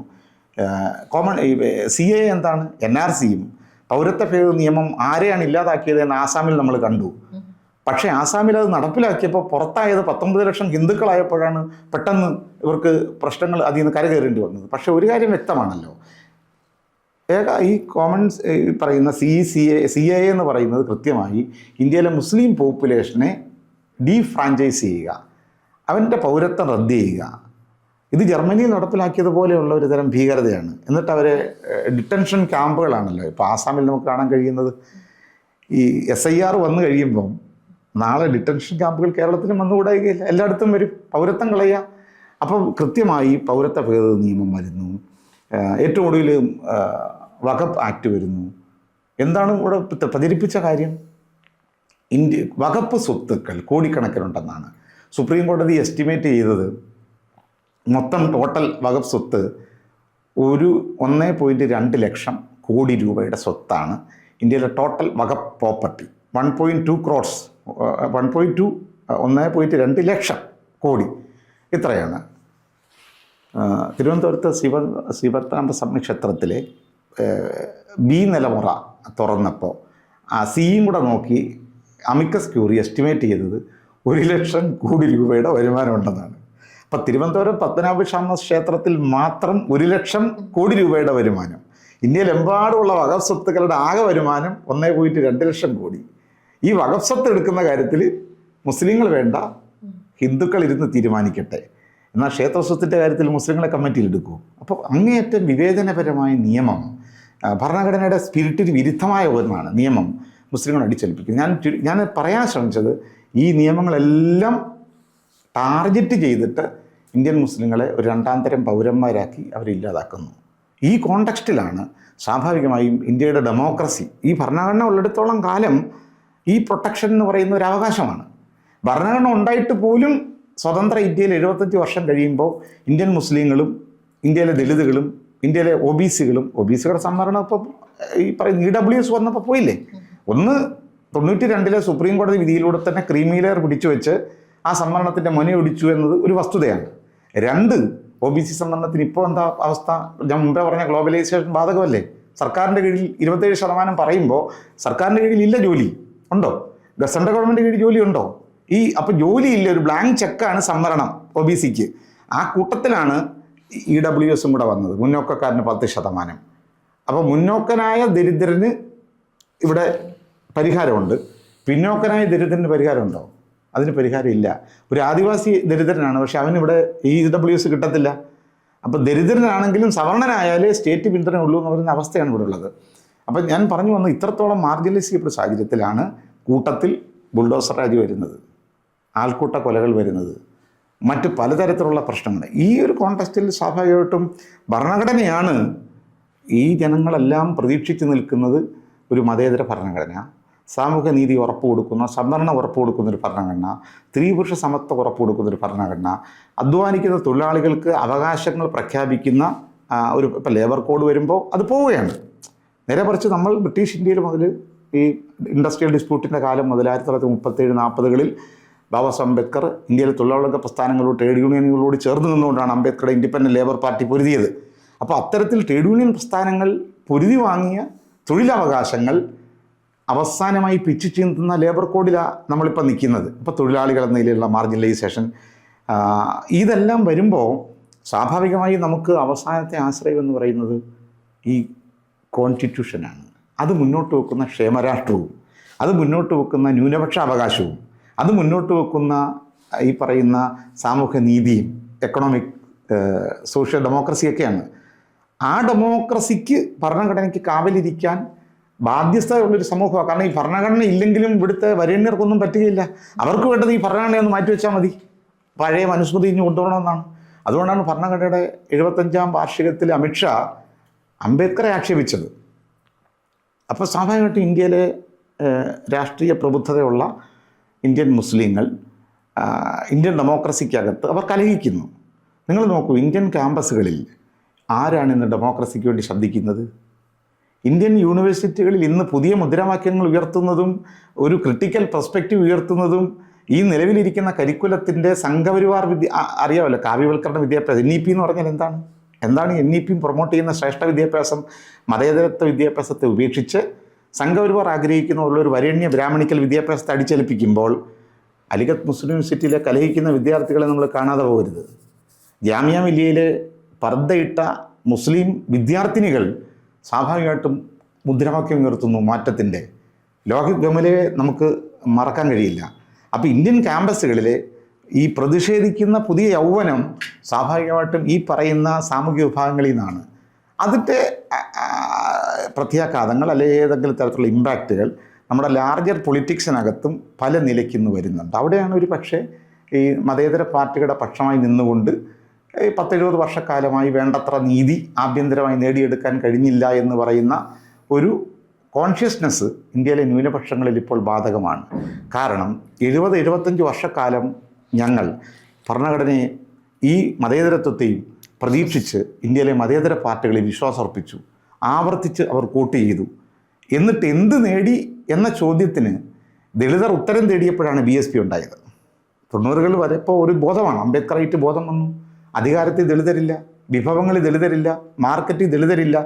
ഈ ബോധത്തിൽ നിന്നുമാണ് അധികാരം വേണമെന്ന് പറയുന്നൊരു ചിന്തയിൽ BSP ഉണ്ടാകുന്നത്, മായാവതി അധികാരത്തിൽ വന്നത്. BSPയുടെ പുതിയ കാലത്തെ അപജയങ്ങളുണ്ട്, നയപരമായ പരിമിതികളുണ്ട്. പിന്നെ ആ രാഷ്ട്രീയത്തെ പരാജയപ്പെടുത്താനുള്ള സബാൾട്ടൻ ഹിന്ദുത്വ എന്ന് പറയുന്ന ബ്രാഹ്മണിക്കൽ സംഘപരിവാറിൻ്റെ വലിയ ചതിക്കുഴികളും പ്രയോഗങ്ങളുമുണ്ട്. അത് ഒരു പ്രശ്നമാണ്. പക്ഷേ അതൊരു ഫാക്ടറായിരുന്നു. കേരളത്തിലെ അയ്യങ്കാളി കൈപ്പിടിച്ചുകൊണ്ട് വന്ന ഒരു പഞ്ചമിക്ക് മായാവതിയുടെ രൂപത്തിൽ ഈ പറയുന്ന യോഗി ആദിത്യനാഥിൻ്റെ നാട്ടിൽ 4 പ്രാവശ്യം അധികാരത്തിൽ ദണ്ഡുമായി കയറിയിരിക്കാമെന്ന് തെളിയിച്ച രാഷ്ട്രീയ ഒരു റവല്യൂഷനാണ്. ആ റവല്യൂഷൻ ദളിതർ നടത്തിയപ്പോൾ തന്നെയാണ് 90-കളിലെ മണ്ഡൽ ബോധം വരുന്നത്. മണ്ഡൽ കമ്മീഷൻ റിപ്പോർട്ടിൻ്റെ കണക്ക് ശരിക്കും പറഞ്ഞാൽ ഇന്ന് കാസ്റ്റ് സെൻസസ് വേണമെന്ന് നമ്മളിന്ന് പറയുന്നല്ലോ. ഈ കാസ്റ്റ് സെൻസസിൻ്റെ അന്നത്തെ രൂപമല്ലേ മണ്ഡൽ. കാരണം ആ മണ്ഡൽ കമ്മീഷൻ പുറത്തു വന്നു, വിദ്വേശ്വരി പ്രസാദ് മണ്ഡലിൻ്റെ ഡേറ്റകൾ പുറത്തു വന്നപ്പോഴാണ് ഇന്ത്യയുടെ ഉദ്യോഗം ആരുടെ കയ്യിലാണ്, ഇന്ത്യയുടെ എക്കണോമി ആരുടെ കയ്യിലാണ്, ഇന്ത്യയുടെ വിഭവങ്ങൾ ആരുടെ കയ്യിലാണ്, കൃത്യമായി അതിൻ്റെ ഒരു ആദ്യ രേഖയായിരുന്നു മണ്ഡൽ കമ്മീഷൻ റിപ്പോർട്ട്. ഈ കണക്കുകൾ സംസാരിച്ചു. നമ്മൾ ഈ തിയറിറ്റിക്കലായി പറയുന്ന പോലെയല്ല ഡാറ്റ എന്ന് പറയുന്നത്, അത് സമൂഹത്തെ സ്വാധീനിക്കും. അതുകൊണ്ടാണ് സെൻസസിനെ ഭയക്കുന്നത്. ആരാണ് ഇവിടുത്തെ കേരളത്തിൽ സുകുമാരൻ നായർ പറയുന്ന കണക്ക് വേണ്ടെന്ന്. കണക്ക് വന്നാൽ കാര്യം ബോധ്യപ്പെടും. ഞാൻ പറയുന്നത് മണ്ഡൽ അനന്തര രാഷ്ട്രീയ പ്രബുദ്ധതയിൽ നിന്നാണ് യാദവ രാഷ്ട്രീയം പുതിയ രൂപത്തിൽ ഉത്തരേന്ത്യയുടെ ഭൂമികയിൽ UPയിലും അഖിലേഷ് യാദവിനെ അല്ലെ സമാജ്വാദി പാർട്ടി, മുലായം സിംഗ് യാദവ്, അഖിലേഷ് യാദവ്, നമുക്ക് സോഷ്യലിസ്റ്റ് രാഷ്ട്രീയത്തിൻ്റെ ഒരു ബാഹ്യമായ കളറുണ്ടെങ്കിലും ആ രാഷ്ട്രീയം പ്രതിനിധാനം ചെയ്തത് അധികാരത്തിൽ നിന്ന് നൂറ്റാണ്ടുകളിൽ പുറന്തള്ളപ്പെട്ട ഇന്ത്യയിലെ മഹാഭൂരിപക്ഷം വരുന്ന പിന്നോക്ക വിഭാഗങ്ങളുടെ പൊളിറ്റിക്കൽ കൺസോളിഡേഷനും അവരുടെ അധികാരത്തിലേക്കുള്ള ഒരു പ്രവേശനവും കർത്തൃത്വവുമാണ്. ഇതുതന്നെയല്ലേ ബീഹാറിൽ സംഭവിച്ചു. RJD എന്ന് നമ്മൾ പറയുമ്പോൾ കൺസോളിഡേഷൻ എന്ന് പറയുന്നത് എന്താണ്? യാദവ സമൂഹത്തിൻ്റെ വേറൊരു തരത്തിലുള്ള പൊളിറ്റിക്കൽ കൺസോളിഡേഷനാണ്. പക്ഷേ ആ കൺസോളിഡേഷൻ യാഥാസ്ഥിതികമല്ല. അതുകൊണ്ടാണ് സംഘപരിവാറിൻ്റെ രാമശില യാത്രയെ തടഞ്ഞു നിർത്താൻ കഴിയുന്ന മതേതര പ്രബുദ്ധതയും ധീരതയും ലാലു പ്രസാദ് യാദവ് കാണിച്ചത്. അതിൻ്റെ പ്രത്യാഘാതം എന്താ? എന്നും ജയിലിൽ കഴിഞ്ഞാൽ മതിയെന്നാണ്. എല്ലാവർക്കും എളുപ്പമാണല്ലോ ലാലു പ്രസാദ് യാദവിനെ കള്ളനെന്ന് വിളിക്കാനും അഴിമതിക്കാരെന്ന് പറയാനും കന്നുകാലി തീറ്റ കുംഭകോണത്തിൻ്റെ ഉത്തരവാദിയാണെന്ന് പറയാനും. സത്യത്തിൽ കുംഭകോണത്തീറ്റ അത് വേറൊരു വിഷയമാണെങ്കിൽ ഞാൻ പറയുകയാണ്, കന്നുകാലി കുംഭകോണ വിവാദം തുടങ്ങുന്നത് ഏത് കാലത്താണ്? ലാലു പ്രസാദ് യാദവിൻ്റെ മുമ്പേ തുടങ്ങിയതല്ലേ. അത് വേറൊരു കാര്യമാണ്. പക്ഷേ അതിൻ്റെ പേരിൽ അദ്ദേഹത്തിൻ്റെ മണ്ടയ്ക്കോട്ട് വരിക ചെയ്തത്. അപ്പോൾ ഞാൻ പറഞ്ഞു വരുന്നത്, ഈ മണ്ഡൽ എങ്ങനെയാണോ ബീഹാറിൽ അല്ലെ ഉത്തരേന്ത്യൻ ഭൂമികയിലെ OBC സമൂഹങ്ങളെ പൊളിറ്റിക്കലി കൺസോളിഡേഷനിലേക്ക് കൊണ്ടുവരികയും ആ കൺസോളിഡേഷനിലൂടെ ഒരു ദളിത് പൊളിറ്റിക്സ് UP യിൽ നിന്ന് വരുന്നു, അതിൻ്റെ പുറകെ ഒരു OBC പൊളിറ്റിക്സ് വരുന്നു, അത് ബീഹാറിലേക്ക് പടരുന്നു. ഈ പറയുന്ന ഒരു പുതിയ രാഷ്ട്രീയം ബ്രാഹ്മണിക്കൽ ഹെജിമണിയുടെ രാഷ്ട്രീയത്തെ ചലഞ്ച് ചെയ്യുന്നു. ഇതിനോടൊപ്പമാണ് വളരെ വൈകി സച്ചാർ കമ്മിറ്റി റിപ്പോർട്ട് വരുന്നത്. ഇത് പറയാനാണ് ഞാനിത് വന്നത്. Third factor Dalit factor, OBC factor, third Sachar. Rajinder Sachar ദളിതനല്ലല്ലോ, രജീന്ദർ സച്ചാർ മുസ്ലിമും അല്ലല്ലോ. പക്ഷേ അദ്ദേഹം വെച്ച റിപ്പോർട്ട്, സച്ചാർ കമ്മിറ്റി റിപ്പോർട്ട് സത്യസന്ധമായി ടേബിൾ ചെയ്തപ്പോൾ പുറത്തു വന്നൊരു കാര്യം, ഈ സ്വാതന്ത്ര്യ സമരത്തിൽ രക്തസാക്ഷികളായ, ഇന്ത്യയുടെ സ്വാതന്ത്ര്യ സമരത്തിൽ ധീരമായി നേതൃത്വം കൊടുത്ത, ഇന്ത്യൻ എക്കണോമിയെ വികസിപ്പിക്കുന്നതിൽ ഇന്ത്യയുടെ ട്രേഡ്, കൊമേഴ്സ്, ഇൻഡസ്ട്രി, എക്കണോമി ഇതിലെല്ലാം വലിയ പങ്ക് വഹിച്ച നമ്മുടെ സിനിമ, നമ്മുടെ കല, നമ്മുടെ സാഹിത്യം, ഇക്ബാൽ ഇല്ലാത്ത ഒരു സാഹിത്യം, ബഷീർ ഇല്ലാത്തൊരു മലയാള സാഹിത്യമുണ്ടോ, അല്ലാമ ഇക്ബാൽ ഇല്ലാത്ത ഒരു ദേശസ്നേഹ ഭക്തി ഗാനമുണ്ടോ? ആ ഒരു ജനത സച്ചാർ കമ്മിറ്റി റിപ്പോർട്ടിൻ്റെ വെളിച്ചത്തിൽ നമ്മൾ വായിച്ചപ്പോൾ ഇന്ത്യയിലെ ആദിവാസികൾ നേടിയത്ര പോലും വിദ്യാഭ്യാസമോ ഉദ്യോഗമോ മറ്റു തരത്തിലുള്ള വികസനമോ ഇന്ത്യയിലെ മുസ്ലിം കമ്മ്യൂണിറ്റി കൈവരിച്ചിട്ടില്ല എന്ന് കണക്കുകൾ വെച്ചിട്ട് സച്ചാർ കമ്മിറ്റി റിപ്പോർട്ട് പറഞ്ഞു. അപ്പോഴാണ് ഈ മതേതര പാർട്ടിയുടെ പക്ഷം ചേർത്ത് നിന്ന ഇന്ത്യൻ ന്യൂനപക്ഷങ്ങൾ എന്ത് നേടിയെന്ന് പറയുന്നൊരു പുനർവായനയ്ക്കും പുനഃപരിശോധനയ്ക്കും അവർ തയ്യാറായത്. അതിൻ്റെ ഇമ്പാക്റ്റാണ് വെൽഫെയർ പാർട്ടി എന്ന രൂപത്തിലും ഒരുപക്ഷെ ഉത്തരേന്ത്യയിലൊക്കെ രൂപപ്പെട്ടു വരുന്ന പലതരത്തിലുള്ള മുസ്ലിം കർത്തൃത്വ രാഷ്ട്രീയം, SDPI എന്ന രൂപത്തിൽ ഇന്ത്യയിൽ രൂപപ്പെട്ടു വരുന്ന പാർട്ടി. പക്ഷേ ആ രാഷ്ട്രീയത്തെ എടുത്ത് എന്തുകൊണ്ടാണ്? മുസ്ലിങ്ങൾ മാത്രം ഒരു പാർട്ടിയുടെ മുന്നിൽ നിന്ന് പോയാൽ അത് വർഗീയതയാവുന്നു. മുസ്ലിങ്ങൾ ഒരു പാർട്ടിയുടെ ലീഡർഷിപ്പിലേക്ക് വന്നാൽ ഇന്ത്യയുടെ പൊതുബോധത്തിന് അത് അംഗീകരിക്കാനേ പറ്റുകയില്ല. ഇതുവരെയുള്ള എല്ലാ പാർട്ടികളും ബ്രാഹ്മണർ നയിച്ചപ്പോൾ അത് ബ്രാഹ്മണ വർഗീയതയെന്ന് നമ്മൾ പറഞ്ഞില്ലല്ലോ. പക്ഷേ ഒരു Muslim happen to be, if a Muslim is happen to be the leader of a party or a team of Muslims become the leaders of a party, the moment അത് കമ്മ്യൂണലാണ്, അത് തീവ്രവാദമാണ്. എന്താണ് അതിൻ്റെ പൊളിറ്റിക്കൽ ജസ്റ്റിഫിക്കേഷൻ എന്ന് പറയുന്നത്? അതുകൊണ്ട് ഇപ്പോൾ എന്ത് പറ്റുന്നു, കേരളത്തിൽ പോലും ഒരു മുസ്ലിം പൊളിറ്റിക്സ് ഉയർത്തുന്നത് അങ്ങേയറ്റം വലിയ രാഷ്ട്രീയമായ പാതകമാണെന്ന ബോധ്യത്തിലേക്ക് വലിയ ഇടതുപക്ഷ പുരോഗമന നവോത്ഥാന സംസ്കാരം പറയുന്ന കേരളത്തിൻ്റെ സ്റ്റേറ്റ് മിഷണറി പോലും ഇന്ന് ടാർഗറ്റ് ചെയ്യുന്നത് സംഘപരിവാറിനെ അല്ല, മുസ്ലിം ഈ പൊളിറ്റിക്കൽ എൻഗേജ്മെൻറ്റുകളെ വക്രീകരിക്കുകയും അവരെ ടെററൈസ് ചെയ്യുകയും അവരെ ഒരുതരം എന്താണ് ഈ പറയുന്ന ഡിമണൈസ് ചെയ്യുകയാണ്. അത് വലിയ എന്തോ കുഴപ്പമാണെന്ന് പറയുന്നത്, പാപമാണെന്ന് പറയുന്ന കുഴപ്പം. അപ്പോൾ ഞാൻ പറഞ്ഞു വന്ന ഈ ഒരു കോണ്ടക്സ്റ്റിൽ ഈ സമാന രാഷ്ട്രീയം ഉയർത്തുന്നതിനെല്ലാം ഇങ്ങനെ കൈകാര്യം ചെയ്യുന്നത് യാദവ രാഷ്ട്രീയം, ജാതി രാഷ്ട്രീയം, ദളിത് രാഷ്ട്രീയം, ജാതി രാഷ്ട്രീയം, മനസ്സിലായോ? മുസ്ലിം ഈ രാഷ്ട്രീയത്തിലെ ഏതെങ്കിലും അർത്ഥത്തിലുള്ള പ്രവേശനം അത് കമ്മ്യൂണൽ. അപ്പോൾ എന്ത് ചെയ്യണം? ഈ വിഭാഗങ്ങൾ അന്നും പുറത്ത് നിൽക്കണം, ഇപ്പോഴും ഇനിയും പുറത്ത് നിൽക്കണം. ഇന്ത്യയുടെ അവസ്ഥ എന്താണ്? അപ്പോൾ അവിടെയാണ് ഈ പറയുന്ന വെൽഫെയർ പാർട്ടിയെപ്പോലുള്ള ഈ രാഷ്ട്രീയം വരുന്നത്. സ്വാഭാവികമായിട്ടും അംബേദ്കറൈറ്റുകൾ എന്ന നിലയിൽ ഇന്ത്യയിലെ അംബേദ്കറൈറ്റ് കമ്മ്യൂണിറ്റി ഇത്തരം പൊളിറ്റിക്സിനെ കൺസോളിഡേറ്റ് ചെയ്യുന്നതാണ് ആഗ്രഹിക്കുന്നത്. ഒരു പരിധിവരെ ഇന്ത്യയുടെ ഈ ബ്രാഹ്മണിസത്തിൻ്റെയും സംഘപരിവാറിൻ്റെയും ഹിന്ദുത്വയുടെയും സമഗ്രാധിപത്യത്തിൻ്റെയും രാഷ്ട്രീയത്തെ ഒറ്റയ്ക്കൊറ്റയ്ക്ക് നിന്നുകൊണ്ട് സ്വത്വപരമായി നേരിടാമെന്ന് പറയുന്ന ഒരു ഫോർമുലയെ അംബേദ്കറൈറ്റുകൾ അംഗീകരിക്കുന്നില്ല. അത് ഞങ്ങൾക്ക് പോലും ഇന്ത്യയിലെ ബ്രാഹ്മണിക്കൽ ഈ ഹെജിമണിയെയോ ഈ പറയുന്ന സമഗ്രാധിപത്യത്തെയോ പ്രതിരോധിക്കുക എന്ന് പറയുന്നത്, അതിനെ തോൽപ്പിക്കുക എന്ന് പറയുന്നത്, ഭരണഘടനയെ വീണ്ടെടുത്തുകൊണ്ട് ഡെമോക്രസിയെ ബ്രിങ് ബാക്ക് ചെയ്യുക എന്ന് പറയുന്നത് സ്വത്വപരമായി ദളിതർ മാത്രം ചെയ്യാവുന്ന ഒരു കാര്യമല്ല. അതിനപ്പുറത്തേക്ക് ഈ പറയുന്ന ദലിതരും ഇന്ത്യയിലെ പിന്നോക്കക്കാരും മുസ്ലിങ്ങളാദി ന്യൂനപക്ഷങ്ങളും അവരുടെ വേറിട്ട ഈ ഐഡൻറ്റിറ്റി പൊളിറ്റിക്സിൽ നിന്ന് അതിൽ നിന്ന് ഒരു ബ്രോഡായിട്ടുള്ള ഒരു കോമൺ സെക്കുലർ ബഹുസ്വര രാഷ്ട്രീയത്തിലേക്ക് പരിവർത്തനം ചെയ്യപ്പെടുകയാണ് പരിഹാരമെന്നാണ് വളരെ കൃത്യമായി എന്നെപ്പോലുള്ള അംബേദ്കറൈറ്റ്സുകൾക്ക് പറയാനുള്ളത്. ദളിത് രാഷ്ട്രീയത്തിനും ഇത് ബാധകമാണ്. BSP ആണെങ്കിലും ദളിത് സമൂഹത്തിൽ നിന്ന് ഉയർന്നു വരുന്ന പൊളിറ്റിക്സ് ആണെങ്കിലും ഒറ്റയ്ക്ക് ഞങ്ങൾക്ക് മാത്രം ഈ പറയുന്ന ഫാസിസത്തെ പിടിച്ചു കെട്ടാമെന്ന് വിചാരിക്കുന്നുവെങ്കിൽ അത് ആത്മഹത്യാപരമായിരിക്കും. പകരം ഒരു ലാർജർ കൺസോളിഡേഷൻ, ഈ സംഭവങ്ങൾക്കിടയിൽ ഉണ്ടായി വരേണ്ടതുണ്ട്. പക്ഷേ ആ കൺസോളിഡേഷൻ സ്വഭാവം കമ്മ്യൂണലാകുന്നതിനോട് അംബേദ്കറൈറ്റുകൾക്ക് യോജിപ്പില്ല.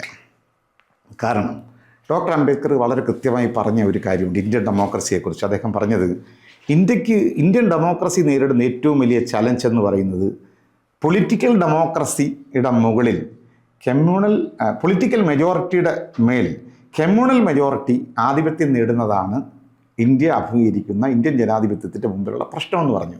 നമ്മൾ മനസ്സിലാക്കേണ്ടത് എന്താണ്? ഇന്ത്യയിലെ ജനങ്ങൾ പ്രത്യയശാസ്ത്രത്തിൻ്റെ അടിസ്ഥാനത്തിൽ ഏകീകരിക്കട്ടെ, ഒരു പൊളിറ്റിക്കൽ പ്രോഗ്രാമിൻ്റെ അടിസ്ഥാനത്തിൽ ഏകീകരിക്കട്ടെ, ഒരു പൊളിറ്റിക്കൽ പ്രോജക്റ്റ്, ഈ രാജ്യത്ത് ക്ഷേമരാഷ്ട്രം, എല്ലാവർക്കും ആരോഗ്യം, എല്ലാവർക്കും വിദ്യാഭ്യാസം, എല്ലാവർക്കും തൊഴിൽ, എല്ലാവർക്കും വികസനം, എല്ലാവർക്കും നീതി, അതിൽ സാമൂഹിക വിഭാഗങ്ങൾക്ക് കുറച്ചുകൂടെ സോഷ്യൽ ഡെമോക്രാറ്റിക് ആയിട്ടുള്ള അധികാര പങ്കാളിത്തത്തിന് വ്യവസ്ഥകളുണ്ടാകണം. അപ്പോഴും ഒരു പൊളിറ്റിക്കൽ അജണ്ടയിലേക്കാണ് ഈ പറയുന്ന ഇന്ത്യൻ ജനത ഏകീകരിക്കേണ്ടത് എന്ന ബോധ്യമാണ് അംബേദ്കർ വെക്കുന്നത്. അതിൻ്റെ ഭാഗത്ത് സവർണർ ആദ്യം അംബേദ്കർ ത്രട്ടെന്ന് പറയുന്നത് ഹിന്ദുരാഷ്ട്രത്തിൻ്റെ ത്രട്ടാണ്, കമ്മ്യൂണൽ മെജോറിറ്റി. അപ്പം രാഷ്ട്രീയമായ ശാക്തീകരണത്തിൻ്റെ അടിസ്ഥാനം ഒരിക്കലും സാമുദായികമാകരുത്. അങ്ങനെ വന്നാൽ ആ സമുദായത്തിന് പുറത്തുള്ളവരിലേക്ക് നിന്ന് നിർവഹിക്കാൻ അത് കഴിഞ്ഞു എന്ന് വരില്ല.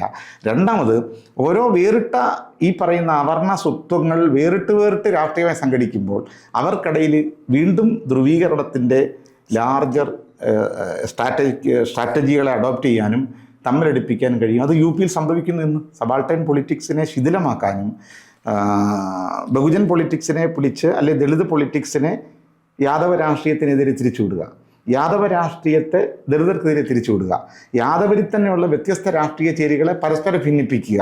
ഈ ഒരു പൊളിറ്റിക്കൽ പോളറൈസേഷൻ്റെ കാലത്ത് പരിഹാരമെന്ന് പറയുന്നത് ഇൻ്റഗ്രേഷനാണ്, പരിഹാരമെന്ന് പറയുന്നത് യൂണിറ്റിയാണ്. അപ്പോൾ ഈ ഒരു ട്രാൻസിഷനാണ് അംബേദ്കറിസം യഥാർത്ഥം ഐഡൻറ്റിഫൈ ചെയ്യുന്നത്. അംബേദ്കർ തന്നെ ഒരു പക്ഷേ തുടങ്ങിയത് നമുക്കറിയാമല്ലോ, ഓൾ ഇന്ത്യ ഷെഡ്യൂൾ കാസ്റ്റ് ഫെഡറേഷനാണ്. അതിൽ നിന്നും അംബേദ്കർ അവസാനിക്കുന്നത് റിപ്പബ്ലിക്കൻ പാർട്ടി ഓഫ് ഇന്ത്യയിലേക്കാണ്. ഇന്ത്യയിൽ എല്ലാവർക്കും സ്വീകാര്യമായ ഒരു ഭരണഘടന എഴുതുകയും ആ ഭരണഘടന എഴുതി സമർപ്പിച്ചതിന് ശേഷം എല്ലാ ഇന്ത്യക്കാർക്കും ഒന്നിച്ചു നിൽക്കാൻ കഴിയുന്ന പൗരത്വത്തിൻ്റെ ഒരു രാഷ്ട്രീയമാണ് റിപ്പബ്ലിക്കൻ പാർട്ടി ഓഫ് ഇന്ത്യ. അതുകൊണ്ട് KDPയുടെ ബോധ്യം, പാന്തർബോധ്യം എന്ന് പറയുന്ന അംബേദ്കർ ഡെമോക്രാറ്റിക് ഫ്രണ്ട് എന്ന് പറയുന്ന കേരളത്തിലെ വ്യത്യസ്തങ്ങളായ ദളിത് പ്രസ്ഥാനങ്ങളുടെ ഒരു കൂട്ടായ്മയാണ്. കഴിഞ്ഞ ഒരു വർഷമായി സുപ്രീം കോടതിയുടെ ഉപസംവരണ ക്രീമി ലെയർ വിധിക്കെതിരെ പ്രതികരിച്ചുകൊണ്ട് രംഗത്ത് വന്ന ദളിത് പ്രസ്ഥാനങ്ങളുടെ കൂട്ടായ്മയാണ്. നാഷണൽ ലെവലിലുണ്ട്, സൗത്ത് ഇന്ത്യൻ ലെവലിലുണ്ട്, കേരള ലെവലിലുണ്ട്. അതിലാണ് ഞാനുള്ളത്. IR സദാനന്ദൻ, അതുപോലെ M ഗീതാനന്ദൻ ഉൾപ്പെടെയുള്ളവർ ചേർന്ന് നിന്നുകൊണ്ട് ഞങ്ങളുടെ അംബേദ്കർ ഡെമോക്രാറ്റിക് ഫ്രണ്ട്, ആ ഡെമോക്രാറ്റിക് ഫ്രണ്ട് മുന്നോട്ട് വെക്കുന്ന അജണ്ട എന്ന് പറയുന്നത് ദളിതർക്കിടയിൽ യൂണിറ്റിയോടൊപ്പം തന്നെ ദളിതരും പിന്നോക്കക്കാരും ഒപ്പം ഇന്ത്യയിലെ ന്യൂനപക്ഷങ്ങളും, അതിനോടൊപ്പം ഈ കമ്മ്യൂണലായിട്ടുള്ള അലയൻസ് മാത്രമല്ല, അതിനപ്പുറത്ത് ഇന്ത്യയിലെ സെക്കുലർ ഫോഴ്സുകൾ ഈ ഒരു കോമൺ പൊളിറ്റിക്കൽ ഫ്രണ്ടിലേക്ക് യോജിച്ച് നിൽക്കുന്ന ഒരു സന്ദർഭമാണ്. ഒന്നിച്ച് ഞങ്ങൾ സംഘപരിവാറിനെതിരാണ് എന്ന് പറയുകയും എന്നാൽ ഇന്ത്യയിലെ സംസ്ഥാനങ്ങൾക്കകത്ത് പരസ്പരം മത്സരിക്കുകയും ചെയ്യുന്ന മതേതര രാഷ്ട്രീയം വലിയ പരാജയമാണ്. ഇത് കേരളം അടക്കം പുനഃപരിശോധിക്കണം. കേരളത്തിലെ ഇടതുപക്ഷ പാർട്ടികളാണെങ്കിലും കേരളത്തിലെ UDF ഉൾപ്പെടെയുള്ള കോൺഗ്രസ് ആണെങ്കിലും ഇന്നത്തെ കാലത്ത് സ്വാഭാവികമായിട്ടും ഈ സംഘപരിവാർ മുന്നോട്ട് വെക്കുന്ന പ്രത്യേകിച്ചും വോട്ട് കൊള്ളയുടെ നമ്മുടെ തെരഞ്ഞെടുപ്പ് സമ്പ്രദായത്തെ അടക്കം ഇന്ന് അട്ടിമറിക്കുന്നു. ഭരണഘടനാ സ്ഥാപനങ്ങളെല്ലാം അവർ മൂക്കുകയറിടുന്നു. ഇലക്ട്രൽ പ്രാക്ടീസുകളെ അടക്കം അവർ ഈ രീതി ഇല്ലാതാക്കുന്നൊരു കാലത്ത് മതേതര ശക്തികളും ഈ പറയുന്ന സാമൂഹ്യ നീതിക്ക് വേണ്ടി നിലകൊള്ളുന്ന വ്യത്യസ്ത സാമൂഹിക വിഭാഗങ്ങളും ഇന്ത്യൻ സ്ത്രീകളുമെല്ലാം യോജിച്ച് നിൽക്കൊണ്ടുള്ള ഒരു ലാർജർ പ്ലാറ്റ്ഫോമും ഒരു ഡെമോക്രാറ്റിക് ആയിട്ടുള്ള മുന്നേറ്റവുമാണ് അൾട്ടിമേറ്റ്ലി ഭരണഘടനയ്ക്കയുടെ രാഷ്ട്രീയം എന്ന് പറയുന്നത്. അത് ഭരണഘടനയുടെ രാഷ്ട്രീയം ഏറ്റെടുക്കാൻ നമുക്ക് ഐക്യപ്പെടാൻ കഴിയണമെന്നാണ് എൻ്റെ കൃത്യമായ അഭിപ്രായം. എന്തായാലും സന്തോഷം. അങ്ങേയറ്റം ഇത്ര അധികം സമയം എടുത്ത് ഈ ഒരു രാഷ്ട്രീയം, ഈ ഹിന്ദുത്വയുടെ ഭയാനകമായിട്ടുള്ളൊരു കാലത്ത് ഈ രീതിയിൽ കേരള ഇൻസൈറ്റിനോട് സംസാരിച്ച സാറിന് നന്ദി അറിയിക്കുന്നു. സന്തോഷം.